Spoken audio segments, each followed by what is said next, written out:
আসসালামু আলাইকুম সম্মানিত সুধী, আমি মোহাম্মদ কামাল উদ্দিন। আজকে পবিত্র কোরআনের প্রথম যে 5টি আয়াত নাজিল হয়েছে সূরা আল আলাক 96 নম্বর সূরার, আমাদের প্রিয় নবী মুহাম্মদ সাল্লাল্লাহু আলাইহি ওয়াসাল্লামের উপর, সেইটা নিয়ে একটু আলোচনা করব।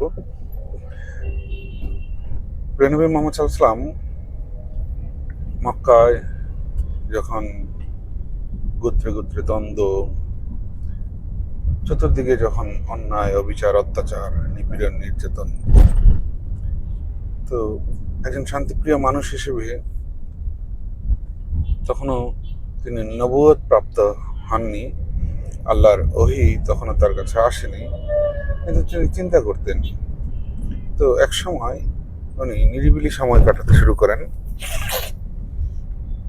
তো নিরিবিলি সময় কাটাতে গিয়ে উনি হেরা গুহায়, মক্কার দূরে হেরা গুহায় গিয়ে ধ্যান করতেন। হেরা গুহা মক্কার কাছাকাছি 4 কিলোমিটারের মধ্যে অনেক উঁচু একটা পাহাড়, পাথরের একটা পাহাড়, যে পাহাড়ের একদম আলহামদুলিল্লাহ আমি সেই পাহাড়ে, সেই গুহায়, হেরা গুহায় গিয়েছিলাম, যেখানে যেখান থেকে বাইতুল্লাহ দেখা যায়, আল্লাহর ঘর দেখা যায়।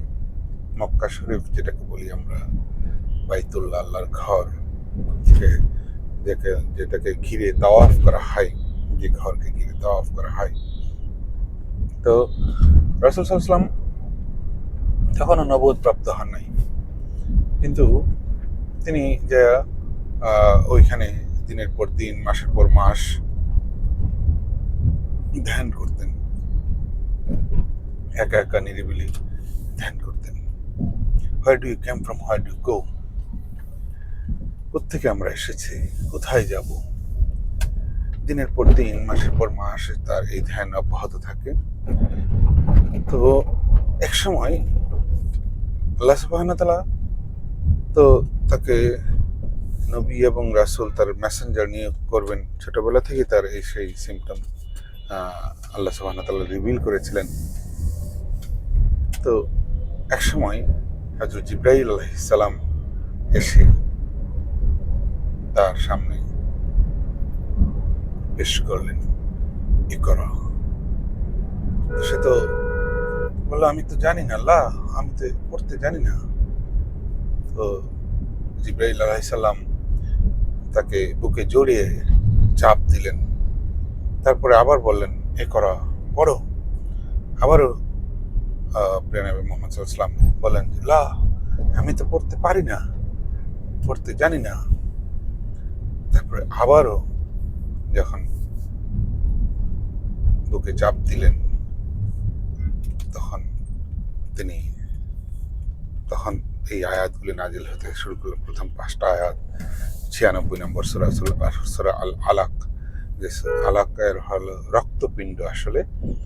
তো এই রক্তপিণ্ড, এইটা গবেষণা করে দেখা গেছে এই রক্তপিণ্ড থেকে আসলে মানুষের অস্তিত্ব, মানুষের জন্ম। তো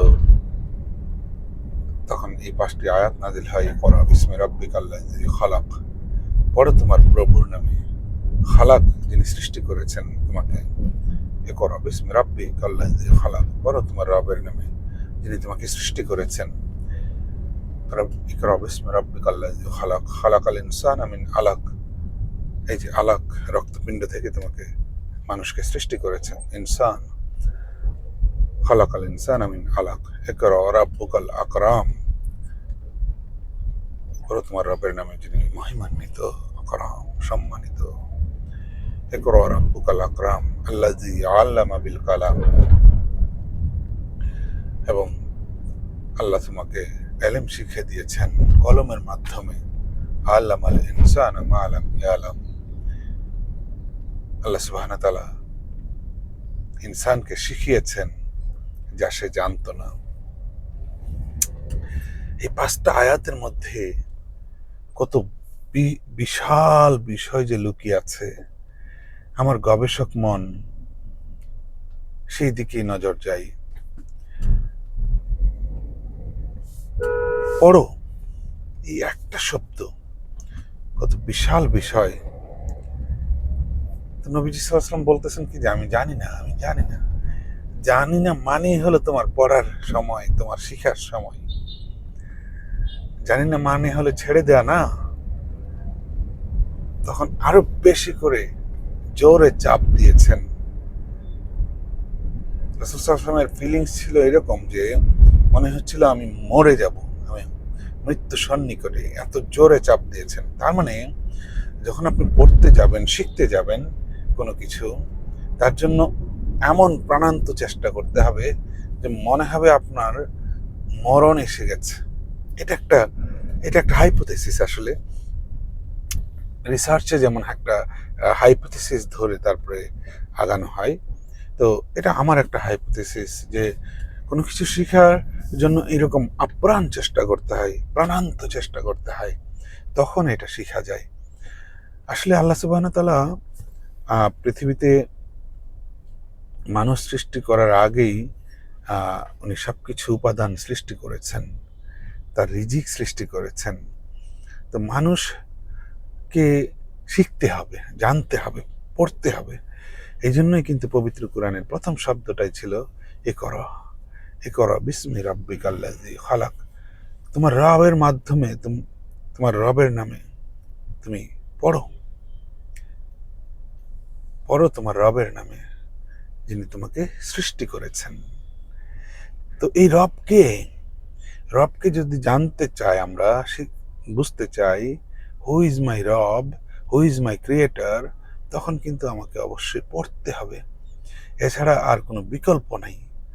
আমাকে গভীরে ঢুকতে হবে। এবং এই রবকে আমরা বাংলা ভাষাভাষী যারা প্রায় সময় দেখি যে রবের অনুবাদ করেছেন প্রতিপালক, প্রতিপালনকারী হিসেবে। আমি একটু দ্বিমত পোষণ করি এই জন্য যে রব একটা বিশাল ব্যাপক শব্দ। এটা এটা আসলে এক কথায় ট্রান্সলেশন করা যাবে না। রব অ্যাজ এ টিচার, রব মানে হলো টিচার, একজন মেন্টর, একজন শিক্ষক। তো রাসূল সাল্লাল্লাহু আলাইহি ওয়াসাল্লামকে সরাসরি, যেহেতু উনি উম্মি ছিলেন, তিনি দুনিয়ায় কোনোখানে পড়াশোনা করেন নাই, তো তার টিচার ছিলেন, তার মেন্টর ছিলেন সরাসরি আল্লাহ সুবহানাহু ওয়া তাআলা। এবং এই জায়গাটাতে কিন্তু ক্লিয়ার, বড় তোমার রবের নামে, যিনি তোমাকে সৃষ্টি করেছেন। এবং আল্লাহ সুবহানাহু ওয়া তাআলা পরের আয়াতে বলেছেন যে ইকরা বিসমি রাব্বিকাল্লাযী খালাক, খালাকাল ইনসানা মিন আলাক। আল্লাহ সুবহানাহু ওয়া তাআলা মানুষকে রক্তপিণ্ড থেকে সৃষ্টি করেছেন। তো এই জিনিসগুলি কিন্তু মেডিকেল সায়েন্স আসার আগে মানুষের কাছে ক্লিয়ার ছিল না।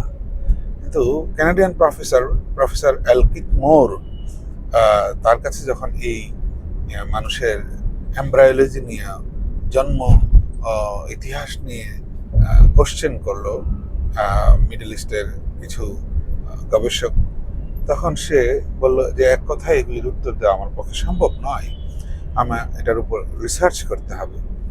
তখন কোরআনের আয়াতগুলো নিয়ে, যখন এমব্রায়োলজির আয়াতগুলো নিয়ে যখন সে গবেষণা করলো, গবেষণা করার পরে সে সত্যে উপনীত হলো এবং বললো যে তোমরা এগুলি কোথায় পেয়েছো? বলে যে আমরা তো আল কোরআনে পেয়েছি। তখন বললো যে এ তো কোনো মানব রচিত গ্রন্থ হতেই পারে না। তখন তিনি এই এমব্রায়োলজির চ্যাপ্টারটা, তার যে বিখ্যাত বই আছে, মেডিকেলের বই, সেখানে ইনক্লুড করেছেন। এবং তার এই বই সারা পৃথিবীতে সবচেয়ে বেশি সমাদৃত হয়েছে, সেল হয়েছে, বেস্ট সেলার হয়েছে।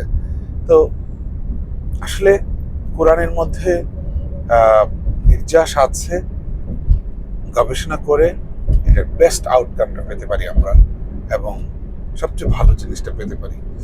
তো আল্লাহ সুবহানাহু ওয়া তাআলা আবার বলছেন যে খলাকাল ইনসানা মিন আলাক, ইকরা রাব্বুকাল আকরাম। আল্লাহ সুবহানাহু ওয়া তাআলা সবচেয়ে সম্মানিত। এইখানেও কিন্তু রবের কথা বলছেন। তো ইকরা রাব্বুকাল আকরাম আল্লাযী আল্লামা বিল কালাম, আল্লাযী আল্লামা বিল কালাম। আল্লাহ সুবহানাহু ওয়া তাআলা তোমাদেরকে শিক্ষা দিয়েছেন কিভাবে? কলমের মাধ্যমে। দেখেন এখানে পড়ার কথাটা আসছে প্রথমেই, আগে পড়তে হবে এবং তারপরে কলম লিখতে হবে। শুধু পড়লেই হবে না, পড়ার পরে লিখতে হবে। আমি কি পড়লাম, আমি কি জানলাম, আমি কি শিখলাম, এটা আবার লিখতে হবে। তখন কিন্তু এটা স্থায়ী হবে এবং পরবর্তী মানুষের কাছে এটা পৌঁছাবে। আমি যদি না লিখি, আমি শুধু যদি পড়ি, তাহলে কিন্তু এটা আমার যে নলেজটা, এটা কনভে করবে না নেক্সট জেনারেশনের কাছে।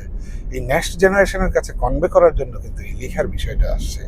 দেখুন, দারুণভাবে আল্লাহ সুবহানাহু ওয়া তাআলা আরেকটা সূরা শুধু কলম কলমের উপর সূরা কলম নাজিল করেছেন। সূরা কলম, শুধু কলম একটা সূরা নাজিল করেছেন। তো নলেজের দিকে আল্লাহ সুবহানাহু ওয়া তাআলা কত গুরুত্ব দিয়েছেন। Knowledge is power. একমাত্র নলেজেবল পার্সনই সারা পৃথিবীতে তার পাওয়ার এক্সারসাইজ করতে পারে। সে সারা পৃথিবী চমকাই দিতে পারে, বদলাই দিতে পারে। সো আমরা বেশি বেশি করে কোরআন পড়ব, রিসার্চ করব এবং রিসার্চ করে মানব হিতৈষী কাজে নিজেকে নিয়োজিত করব, মানবতার কল্যাণে নিজেকে বিলিয়ে দেওয়ার জন্য চেষ্টা করব। কারণ আল্লাহ সুবহানাহু ওয়া তাআলা আমাদেরকে তো সৃষ্টি করেছেন জান্নাতের জন্য। জান্নাতের বিনিময়ে আমাদের জীবনকে পারচেজ করে নিয়েছেন। তো জান্নাতে যেতে হলে কিন্তু আল্লাহ সুবহানাহু ওয়া তাআলা যে নির্দেশিত পন্থা দিয়েছেন, সেই পন্থায় আমাদের চলতে হবে এবং দুনিয়াতে সফল হতে হবে। অনেকেই কিন্তু বোকার মতো একটা কথা বলে, দুনিয়া তো স্বল্প, দুনিয়া ক্ষণস্থায়ী, দুনিয়াতে কিছু করার দরকার নাই। আলহামদুলিল্লাহ। কিন্তু দুনিয়াতে আল্লাহ সুবহানাহু ওয়া তাআলা কিন্তু সফল হওয়ার জন্য বলেছেন। এই জন্য কিন্তু সূরা বাকারা 2 নম্বর সূরা 201 নম্বর আয়াতের মধ্যে বিখ্যাত দোয়া শিখিয়েছেন যে রব্বানা আতিনা ফিদ দুনিয়া হাসানা ওয়া ফিল আখিরাতি হাসানা ওয়া কিনা আযাবান নার। আল্লাহ সুবহানাহু ওয়া তাআলা দুনিয়াতে হাসানা দেওয়ার জন্য দোয়া করতে বলেছেন। দোয়া কিন্তু একটা বিশেষ ইবাদত। দোয়ার মাধ্যমে আসলে আমরা কাঙ্ক্ষিত লক্ষ্যে পৌঁছাই। আমি যা চাই সেটাই আমার দোয়া। আমি আমার রবের কাছে চাই, এটা চাই, ওটা চাই, ওটা চাই, সবকিছু চাই, সবকিছু আমি সফল হওয়ার জন্য চাই। আমি আমার কাঙ্ক্ষিত লক্ষ্যে পৌঁছাতে চাই, আমি আমার গোলে পৌঁছাতে চাই, অ্যাচিভ করতে চাই। তো এই জন্য যে লক্ষ্যে পৌঁছাতে চাই, সেই লক্ষ্যের জন্য একটা শিডিউল করা, ফোকাস থাকা এবং চেষ্টা সাধনা করতে থাকা এবং অটল অবিচল থাকা। কোনোভাবেই লক্ষ্য থেকে দূরে সরে যাওয়া নয়। কোনোভাবেই শয়তান কিন্তু আমাদেরকে চাইবেই লক্ষ্য থেকে দূরে সরিয়ে দিতে, কিন্তু কোনোভাবেই লক্ষ্য থেকে দূরে সরা যাবে না। যে কোনো অবস্থাতেই আমি আমার লক্ষ্যে পৌঁছাবই ইনশাল্লাহ। এইভাবে ফোকাস থেকে টাইগার ফোকাস, একদম টাইগার ফোকাস। প্রকৃতিতে আসলে আল্লাহ সুবহানাহু ওয়া তাআলা আমাদেরকে অনেক ডেমনস্ট্রেশন দিয়েছেন, আমরা যাতে কোনোভাবেই ফোকাস থেকে না সরাই। টাইগার ফোকাস, আমি মাঝে মধ্যে বলে থাকি যে টাইগার ফোকাস থাকতে হবে। টাইগার ফোকাসটা কি? ধরেন আপনি একটা বাঘ শিকার, আমরা জিওগ্রাফিক্যাল চ্যানেলগুলিতে দেখে থাকি যে বাঘ যখন শিকার করতে নামে, তখন সে যেটা মানে লক্ষ্য করে, টার্গেট করে, সেটা ছাড়া পৃথিবীর সকল খাবারও যদি তার সামনে দেওয়া হয়, সে কিন্তু এটা ভ্রুক্ষেপও করে না, সে ওদিকে তাকায়ও না। সে যেটা টার্গেট করেছে সেটাই অ্যাচিভ করে এবং সেটাকে সে স্বীকার করে। তো এই জন্য আমি আপনাদেরকে বা আমাকে নিজেকেও বলবো, কন্টিনিউয়াসলি যেন আমরা ফোকাস থাকি, আমরা যেন এলোমেলো না হয়ে যাই। আজকে এখানে, কালকে ওইখানে, পরশু এখানে, আমার দ্বারা হবে না, আমার দ্বারা এরকম নেগেটিভ অ্যাটিচিউড যাতে কোনোভাবেই আমার মধ্যে না আসে। আমি যেন অবশ্যই আমার টার্গেটে অটল অবিচল থাকি। আমার টার্গেটে যেন আমি কখনোই মানে দুদুল্যমনা না থাকে এবং শিডিউল করে নিব একটা। অবশ্যই আমি শিডিউল করে নিব ফোকাস থাকার জন্য। শিডিউল যখন করে নিব আমি টার্গেটে কিন্তু পৌঁছাতে পারবো ইনশাল্লাহ। আমি 24/7 একটা শিডিউল করে নিব এবং কতক্ষণ এই রিলেটেড যারা চর্চা করছে তাদের কাছাকাছি আমি পৌঁছানোর চেষ্টা করব, তাদের সাথে রিলেশনশিপ বাড়ানোর চেষ্টা করব। তাই আমরা চলুন কোরআন বেশি বেশি করে পড়ি, কোরআন চর্চা করি, কোরআন গবেষণা করি এবং সেই অনুযায়ী জীবন পরিচালনা করার চেষ্টা করি। আল্লাহ সুবহানাহু ওয়া তাআলা আমাদেরকে পবিত্র কোরআন বেশি বেশি করে তেলাওয়াত করার তৌফিক দান করেন।